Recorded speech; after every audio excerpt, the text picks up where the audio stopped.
Hello friends. आज मैं भारत के स्वतंत्रता संग्राम से जुड़े कुछ महत्वपूर्ण और प्रश्नों को देखूंगा।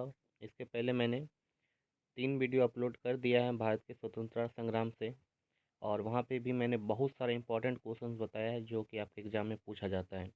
तो ये लास्ट वीडियो होगा और यहाँ पे आपका जो है भारत के स्वतंत्रता संग्राम से जुड़े सारे प्रश्न जो है समाप्त हो जाएंगे। इतना प्रश्न जो है आपके एग्ज़ाम में पूछा जाता है। तो आप ये वीडियो पूरा देखिए ताकि अच्छी तरह से आपको समझ में आए। तो चलिए स्टार्ट करते हैं। सबसे पहले मेन पॉइंट मैंने आपको पिछले वीडियो में यहाँ तक बता दिया था, ठीक है। भगत सिंह के विरुद्ध मुखबिरी करने के कारण फणींद्र घोष की हत्या बैकुंठ शुक्ल ने की थी, ठीक है। ये इतना इम्पोर्टेंट नहीं है, पूछा नहीं जाता है, ठीक है, लेकिन मैंने यहाँ तक बता दिया था।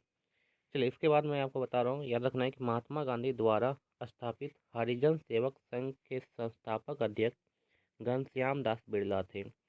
यहाँ पे आपको क्या याद रखना है कि ये हरिजन सेवक संघ अगर पूछा जाए, इसका स्थापना किसने किया था? महात्मा गांधी ने। और हरिजन संघ से सेवक संघ का जो स्थापना किया था तो उसका अध्यक्ष किसे बनाया गया था? तो याद रखना है, अध्यक्ष बनाया गया था घनश्याम दास बिरला को। एग्जाम में बहुत बार पूछा गया है, तो ये पॉइंट आपको याद रखना है। नेक्स्ट पॉइंट याद रखना है कि गांधी जी ने कांग्रेस की सदस्यता से 2 बार त्यागपत्र दिया था। कब? 1925 में और 1930 में, ये भी आपको याद रखना है। नेक्स्ट याद रखना है, बांटो और छोड़ो का नारा लीग यानी कि मुस्लिम लीग ने दिसंबर 1943 ईस्वी को कराची अधिवेशन में दिया था। अगर पूछा जाए बांटो और छोड़ो का नारा किसने दिया है, तो मुस्लिम लीग ने दिया था। कब दिया था? दिसंबर 1943 को। किस अधिवेशन में? ये भी याद रखना है, कराची अधिवेशन में ये नारा दिया था। एग्जाम में ये रिपीट हो चुका है।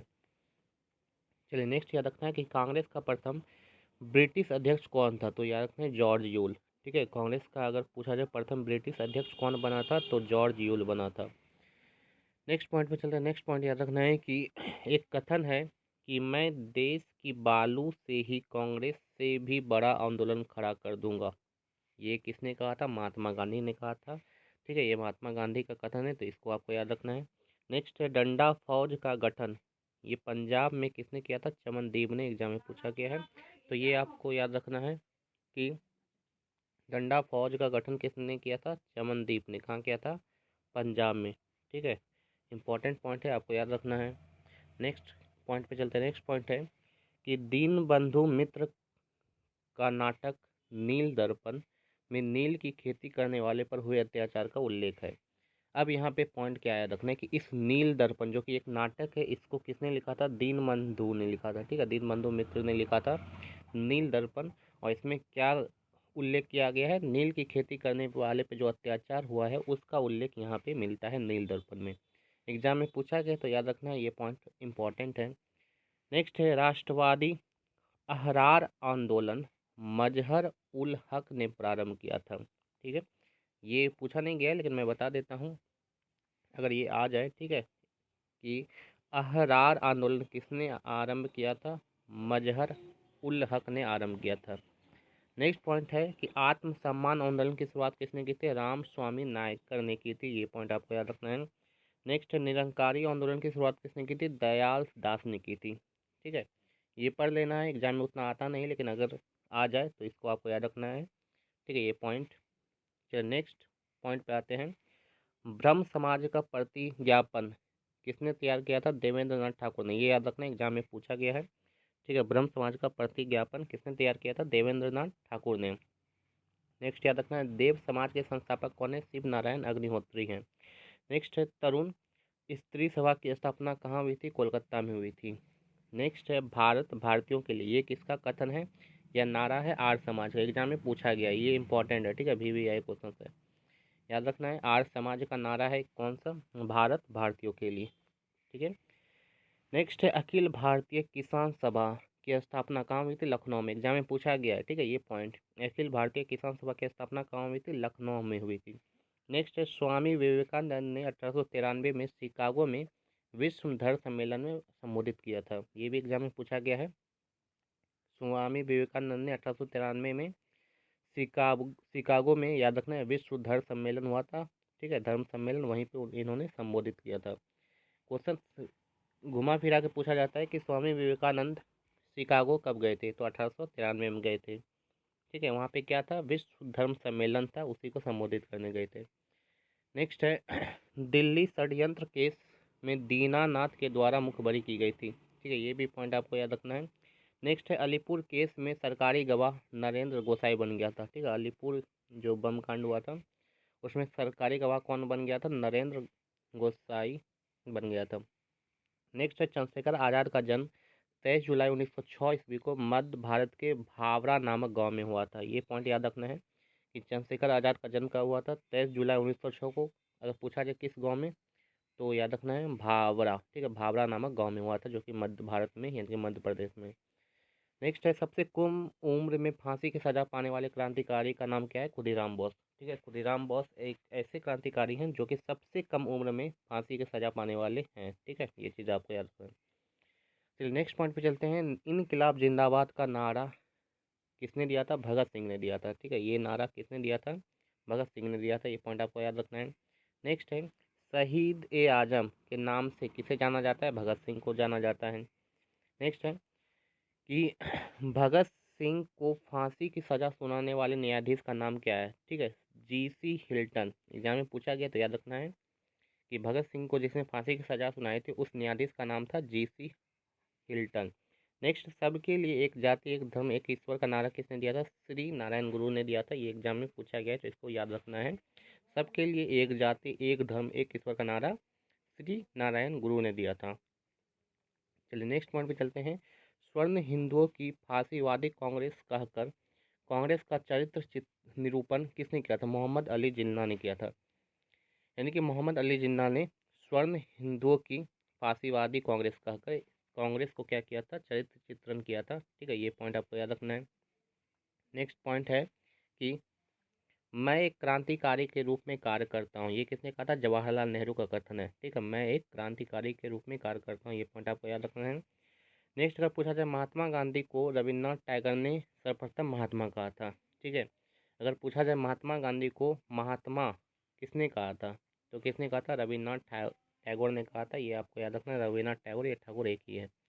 नेक्स्ट है महात्मा गांधी को सर्वप्रथम राष्ट्रपिता अगर पूछा जाए किसने कहा था, सुभाष चंद्र बोस ने कहा था। ठीक है, महात्मा गांधी को राष्ट्रपिता किसने कहा था, सुभाष चंद्र बोस ने कहकर संबोधित किया था। नेक्स्ट है वल्लभ भाई पटेल को सरदार की उपाधि, ठीक है, किसने दी थी, तो बारदोली सत्याग्रह की सफलता के बाद वहाँ के महिलाओं की ओर से गांधी जी ने दिया था। याद रखना है कि वल्लभ भाई पटेल को सरदार की उपाधि किसने दी थी, गांधी जी ने दी थी। ठीक है, ये पॉइंट आपको याद रखना है। नेक्स्ट है सुभाष चंद्र बोस को सर्वप्रथम नेताजी किसने कहा था, एडोल्फ हिटलर ने कहा था। ये सब क्वेश्चन एग्जाम में पूछा गया और रिपीट होते रहता है, तो ये पॉइंट मैं आपको बता रहा हूँ। ठीक है, सुभाष चंद्र बोस को नेताजी सर्वप्रथम किसने कहा था, एडोल्फ हिटलर ने कहा था। नेक्स्ट है गोखले के आध्यात्मिक एवं राजनीतिक गुरु कौन थे, एम जे रानाडे। ठीक है, गोखले के राजनीतिक और आध्यात्मिक गुरु थे एम जी रानाडे। नेक्स्ट याद रखना महात्मा गांधी के राजनीतिक गुरु कौन थे, तो गोपाल कृष्ण गोखले, और गोखले के कौन थे, तो एम जे रानाडे। नेक्स्ट है सुभाष चंद्र बोस के राजनीतिक गुरु कौन थे, देशबंधु चित्तरंजन दास। ठीक है, सुभाष चंद्र के कौन थे राजनीतिक गुरु, देशबंधु चित्तरंजन दास। नेक्स्ट पॉइंट पे चलते हैं। नेक्स्ट पॉइंट है कि भारत का बिस्मार्क किसे कहा जाता है, सरदार वल्लभ भाई पटेल। याद रखना है, बहुत बार एग्जाम में पूछा गया। भारत का बिस्मार्क किसे कहा जाता है, सरदार वल्लभ भाई पटेल को कहा जाता है। नेक्स्ट है बारदोली आंदोलन का नेतृत्व किसने किया था, वल्लभ भाई पटेल ने किया था। ठीक है, बारदोली आंदोलन का नेतृत्व सरदार वल्लभ भाई पटेल ने किया था। नेक्स्ट क्वेश्चन पे है, नेक्स्ट पॉइंट है कि शुद्धि आंदोलन के प्रवर्तक कौन है, स्वामी दयानंद सरस्वती। ठीक है, शुद्धि आंदोलन के प्रवर्तक हैं स्वामी दयानंद सरस्वती। नेक्स्ट है कि 19वीं शताब्दी के भारतीय पुनर्जागरण का पिता किसे कहा जाता है, राजा राम मोहन राय को। ठीक है, राजा राम मोहन राय को क्या कहा जाता है, 19वीं शताब्दी का भारतीय पुनर्जागरण का पिता कहा जाता है। नेक्स्ट है कि अखिल भारतीय हरिजन संघ की स्थापना किसने की, महात्मा गांधी ने, मैंने अभी बताया था। ये पॉइंट आपको याद रखना है, एग्जाम में पूछा गया है, पूछा जाता है। नेक्स्ट है चर्चिल ने महात्मा गांधी को अर्ध नग्न फकीर कहा था। याद रखना है, महात्मा गांधी को अर्ध नग्न फकीर किसने कहा था, चर्चिल ने। नेक्स्ट पॉइंट की तरफ बढ़ते हैं। नेक्स्ट पॉइंट है कि राष्ट्रीय युवा दिवस किससे संबंधित है, स्वामी विवेकानंद से संबंधित है। ठीक है, अगर पूछा जाए राष्ट्रीय युवा दिवस किसके लिए मनाया जाता है? ये किससे संबंधित है? स्वामी विवेकानंद के लिए। आपको बताना है राष्ट्रीय युवा दिवस कब मनाया जाता है, ठीक है? किस दिन जो है राष्ट्रीय युवा दिवस मनाया जाता है? कमेंट बॉक्स में आप इसका आंसर दें। नेक्स्ट है कि यंग बंगाल आंदोलन का प्रवर्तक कौन है? Vivian Derozio. ठीक है, यंग बंगाल आंदोलन का प्रवर्तक अगर पूछा जाए तो ये कौन है? Vivian Derozio. नेक्स्ट है कि कांग्रेस ने मौलाना अबुल कलाम आज़ाद की अध्यक्षता में भारत छोड़ो प्रस्ताव पारित किया था। ठीक है, याद रखना है, भारत छोड़ो प्रस्ताव को जो पारित किया गया था कांग्रेस के द्वारा, वो किसकी अध्यक्षता में किया गया था? मौलाना अबुल कलाम आज़ाद की अध्यक्षता में किया गया था। नेक्स्ट है भारत के पितामह यानी कि grand old man of India किसे कहा जाता है? दादा भाई नौरोजी को कहा जाता है। ये आपको याद रखना है, एग्जाम में बहुत बार ये क्वेश्चन रिपीट हुआ है। नेक्स्ट है गोपाल हरि देशमुख को लोकहितवादी के नाम से जाना जाता है। ठीक है, अगर पूछा जाए लोकहितवादी को के नाम से किसे जाना जाता है तो गोपाल हरि देशमुख को जाना जाता है। नेक्स्ट पॉइंट है कि बिना ताज का बादशाह किसे कहा जाता है? सुरेंद्र नाथ बनर्जी को कहा जाता है। नेक्स्ट है ए.ओ. ह्यूम को क्या कहा जाता है? हर्मिट ऑफ शिमला कहा जाता है। ठीक है, ये उपनाम है, आपको याद रखना है, एग्जाम में पूछा जाता है। नेक्स्ट है कि ए.ओ. ह्यूम जो कि 1885 से 1907 तक कांग्रेस के महामंत्री रहे थे। ठीक है, ये भी पॉइंट आपको याद रखना है। नेक्स्ट है कांग्रेस के प्रथम मुस्लिम अध्यक्ष पूछा जाए तो बदरुद्दीन तैयबजी थे। ठीक है, ये कांग्रेस के प्रथम मुस्लिम अध्यक्ष थे।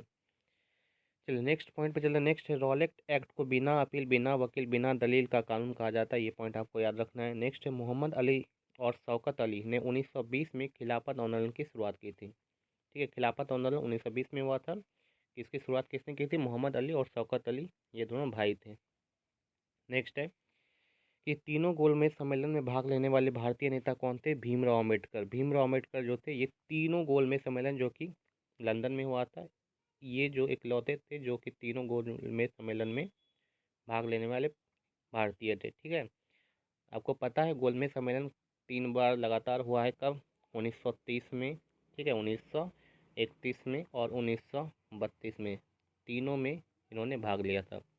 नेक्स्ट है कि 22 दिसंबर 1939 को कांग्रेस मंत्रिमंडल ने सामूहिक सामूहिक रूप से त्यागपत्र दिया और इस दिन को याद रखना है मुस्लिम लीग ने मुक्ति दिवस के रूप में मनाया। ठीक है, अगर पूछा जाए कि कांग्रेस मंत्रिमंडल ने सामूहिक रूप से त्यागपत्र कब दिया था तो 22 दिसंबर 1939 को, और इस दिन को मुस्लिम लीग ने किस लिए मनाया? मुक्ति दिवस के रूप में मनाया। ठीक है, नेक्स्ट पॉइंट पे चलते हैं। नेक्स्ट पॉइंट है पाकिस्तान शब्द का जन्मदाता किसे कहा जाता है? चौधरी रहमत अली को एग्जाम में पूछा गया ये क्वेश्चन, तो याद रखना है। नेक्स्ट है कि गांधी जी ने क्रिप्स प्रस्ताव पर कहा, क्या कहा? यह एक आगे की तारीख का चेक है जिसका बैंक नष्ट होने वाला है। ठीक है, it is a post dated cheque. ये किसने कहा था? गांधी जी का कथन है। किसके लिए? क्रिप्स प्रस्ताव के लिए। एग्जाम में पूछा गया है तो इसको आपको याद रखना है। नेक्स्ट है तुम मुझे खून दो मैं तुम्हें आज़ादी दूंगा, एम जय हिंद का नारा ये किसका है? सुभाष चंद्र बोस है। ठीक है, सुभाष चंद्र का ही नारा है जय हिंद। और कौन सा? तुम मुझे खून दो मैं तुम्हें आज़ादी दूंगा, ये तो आपको पता ही है। नेक्स्ट पॉइंट है कि इंडिपेंडेंस फॉर इंडिया लीग की स्थापना किसने की थी? जवाहरलाल नेहरू और सुभाष चंद्र बोस ने की थी। ठीक है, कौन सा? इंडिपेंडेंस फॉर इंडिया लीग, इसकी स्थापना इन दोनों ने की थी, सुभाष चंद्र बोस और जवाहरलाल नेहरू ने। नेक्स्ट है कि इंडिया इंडिपेंडेंस लीग की स्थापना किसने की थी? रास बिहारी बोस ने। अगर पूछा जाए इंडिपेंडेंस फॉर लीग तो ये इस दोनों ने, लेकिन इंडिया इंडिपेंडेंस लीग पूछा जाए तो रास बिहारी बोस ने की थी। और लास्ट पॉइंट पे चलते हैं। लास्ट पॉइंट है कि राष्ट्रीय स्वतंत्रता आंदोलन के दौरान कुख्यात सेलुलर जेल अंडमान में स्थित है। ठीक है, याद रखना है कि कुख्यात सेलुलर जेल कहाँ स्थित है तो अंडमान में। ये पॉइंट आपको याद रखना है। और ये आपका भारत के स्वतंत्रता संग्राम से जुड़े सारे प्रश्न मैंने यहाँ पे बता दिया। और नेक्स्ट वीडियो में हम सब पढ़ेंगे भारतीय राष्ट्रीय आंदोलन से संबंधित महत्वपूर्ण संगठन एवं संस्थान। ठीक है, और यहाँ से कौन कौन सा क्वेश्चन पूछा जाता है मैं आपको बताऊंगा। जैसे ये सब क्वेश्चन बहुत इंपॉर्टेंट है। एशियाटिक सोसाइटी की स्थापना कब हुई थी? 1784 में हुई थी और इसके संस्थापक कौन थे? विलियम जोन्स थे। एक एक करके मैं सारे पॉइंट बताऊंगा जो कि आपके एग्जाम में पूछा जाता है। ठीक है, और मैं यहाँ पे वही क्वेश्चन बताता हूँ जो कि एग्जाम में रिपीट होते रहता है। बहुत सारा ऐसा क्वेश्चन है जो कि एग्ज़ाम में ना के बराबर आता है या नहीं आता है, तो मैं बता देता हूँ कि ये इसको उतना याद नहीं रखना है, लेकिन जो याद रखना है मैं वहाँ पे पॉइंटेड दे के आपको बता देता हूँ, इसको आप ज़रूर याद रखिएगा। तो नेक्स्ट वीडियो में हम सब यही पढ़ेंगे और पूरे लूसेंट को यहाँ पे हम सब कवर कर लेंगे। तो आज का वीडियो कैसा लगा कमेंट बॉक्स में आप ज़रूर लिखें। अच्छा लगा तो वीडियो को लाइक करें, शेयर करें और चैनल को ज़रूर से ज़रूर सब्सक्राइब कर लें ताकि कोई भी वीडियो आपसे मिस ना हो। Thank you.